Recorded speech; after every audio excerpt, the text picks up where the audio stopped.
Hello dear students, welcome to Kataria pharmacy. So students, हम study कर रहे थे B pharma third semester organic chemistry second. तो organic chemistry की हमारी थर्ड यूनिट चल रही थी। थर्ड यूनिट का आज का हमारा थर्ड लेक्चर होने वाला है। पिछले लेक्चर में हमने देखा था जो डिफरेंट फैटी एसिड्स की जो रिएक्शंस थी, मतलब जैसे कि एसिड वैल्यू के बारे में हमने पिछले लेक्चर में देखा था। आज के लेक्चर में हम देखने वाले हैं सेकंड टॉपिक है हमारा सपोनिफिकेशन वैल्यू। सपोनिफिकेशन वैल्यू के बारे में हम डिटेल में स्टडी करने वाले हैं।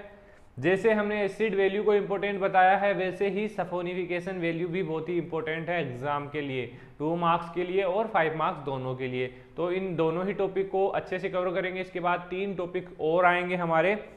तो आज के लेक्चर में सिर्फ सपोनिफिकेशन वैल्यू के बारे में हम स्टडी करेंगे। छोटा सा लेक्चर है, वीडियो में एंड तक बने रहना जिससे आपको कंप्लीट समझ में आ जाए। और अगर आप चैनल पे न्यू हैं तो चैनल को सब्सक्राइब जरूर करें और बेल आइकन को प्रेस कर दें जिससे हमारी आने वाली न्यू वीडियो का नोटिफिकेशन आपको सबसे पहले मिल सके। तो आ जाइए बच्चों, स्टार्ट करते हैं। देख लेते हैं सपोनिफिकेशन वैल्यू क्या होता है। तो सपोनिफिकेशन वैल्यू की डेफिनेशन पहले भी मैंने बताई है आपको, शायद पार्ट फर्स्ट या सेकंड में आया था। सपोनिफिकेशन वैल्यू जो हाइड्रोलाइसिस हो रहा था फैट का और ऑयल का, वहां पे जो प्रोसेस हो रही थी उसको हमने बोला था क्या, सपोनिफिकेशन। तो जो सपोनिफिकेशन है उसकी वैल्यू हमें निकालनी है। यहाँ पे कैसे निकालेंगे, क्या क्या प्रिंसिपल्स यहाँ पे यूज होंगे, लास्ट में देखेंगे सिग्निफिकेंस। तो बात करते हैं सबसे पहले कि सपोनिफिकेशन वैल्यू है उसकी डेफिनेशन क्या है, ना कि सपोनिफिकेशन। सपोनिफिकेशन की डेफिनेशन अलग होगी, सपोनिफिकेशन वैल्यू की डेफिनेशन अलग होगी। वैल्यू में यह आएगा कि वैल्यू कैसे निकाल सकते हैं हम। तो देखिए 2 डेफिनेशन हमने यहाँ पे ड्रॉ की है। इजीली जो भी समझ में आए आपको वो याद कर सकते हैं, या दोनों भी आप याद कर सकते हैं। It is defined as the number of milligram of potassium hydroxide required to, number of milligram of potassium hydroxide required to completely saponify 1 gram of fat and oil. मतलब कि कितने number of potassium hydroxide required होगा to completely saponify 1 gram of fat, 1 gram of fat and oil को saponify करने के लिए कितना amount of potassium hydroxide required होगा। तो ये एक डेफिनेशन होगी। अब दूसरी डेफिनेशन देखिए, क्योंकि ये तो लगभग सेम हो गई हमारी एसिड वैल्यू की। अब एक एक्चुअल जो डेफिनेशन हमें चाहिए वो है, in other word it is defined as number of milligram of potassium hydroxide required to neutralize fatty acid form from completely hydrolyze 1 gram of fat and oil.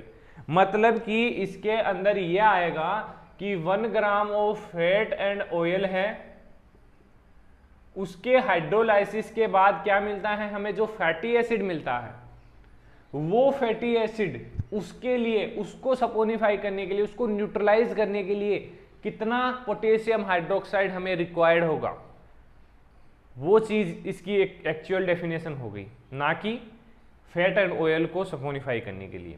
But दोनों ही definition है, कोई सी भी याद कर सकते हैं। बाकी मुझे थोड़ी बेटर लगी है देन फर्स्ट वाली। तो आई होप दोनों डेफिनेशन आपको समझ में आई होगी। तो आगे चलें, अब बात करते हैं प्रिंसिपल की। प्रिंसिपल थोड़ा सा अटपटा लगेगा आपको, लेकिन समझना है, आपको समझना जरूरी है। It is determined by refluxing a known quantity of sample. इस लाइन का मतलब क्या है, बेसिकली यह लाइन ऑयल के लिए यूज हो रही है, ना कि फैट के लिए।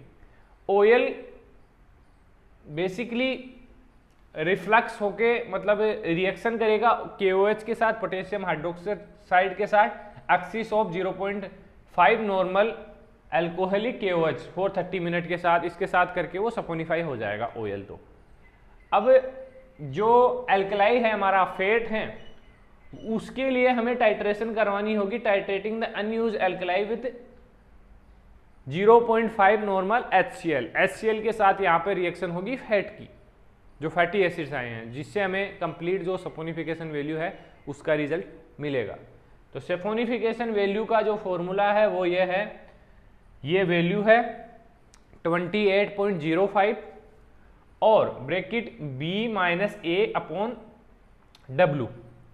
बी क्या है, बी है जो ब्लैंक टाइट्रेशन होती है HCl की इन विथ फैट, और जो भी एल्कलाई है उसके साथ ब्लैंक रिएक्शन की वैल्यू और यहाँ पे जो मेन रिएक्शन होगी उसकी वैल्यू HCl की, कितना अमाउंट ऑफ HCl लगा इसको टाइट्रेट करने के लिए। ml of 0.5 HCl use for titration, कितना ml यूज हुआ। और ये है वेट ऑफ द सैंपल, कितना मतलब जो 1 ग्राम है वो आ जाएगा बेसिकली कि इतना अमाउंट में हमने फैट एंड ऑयल लिया है। तो ये है सपोनिफिकेशन वैल्यू का फॉर्मूला, और ये चीज यहाँ पे लिखी हुई है BAW। बी हो गया ml of HCl use for blank titration, ml of 0.5 HCl use for titration, weight of the sample in gram. अब बात करते हैं सिग्निफिकेंस ऑफ सपोनिफिकेशन वैल्यू। क्या क्या सिग्निफिकेंस है? बेसिकली ये जो फैट एंड ऑयल्स होते हैं उनके मॉलिक्यूलर वेट को पता करने के लिए बहुत ही हेल्पफुल होता है। Saponification value give an idea about the molecular weight of fat and oil, क्योंकि अगर जैसे कि smaller the saponification value the higher the molecular weight, अगर सपोनिफिकेशन वैल्यू कम आ रही है तो इसका मतलब कि जो भी फैट एंड ऑयल है उसका मॉलिक्यूलर वेट ज्यादा है। अगर उसका मॉलिक्यूलर वेट कम है तो सपोनिफिकेशन वैल्यू ज्यादा होगी, अपोजिट चलेगा। It also indicate the length of carbon chain of the fatty acid present in triglyceride, जो कार्बन चेन की लेंथ है वो भी आइडेंटिफाई की जाती है सपोनिफिकेशन वैल्यू के थ्रू इन ट्राइग्लिसराइड जो फैटी एसिड्स प्रेजेंट होते हैं उनके अंदर। तो ये एक छोटा सा टॉपिक था लेकिन बहुत ही इंपॉर्टेंट है, अच्छे से इसको याद करना। कुछ भी डाउट हो तो कमेंट करना या फिर समझने की कोशिश करना। डेफिनेशन तो आपको याद होनी ही चाहिए, बाकी इसका फॉर्मूला ये तो 2 मार्क्स के लिए है, अगर 5 मार्क्स के लिए कवर करना है तो कंप्लीट आपको स्टडी करना होगा।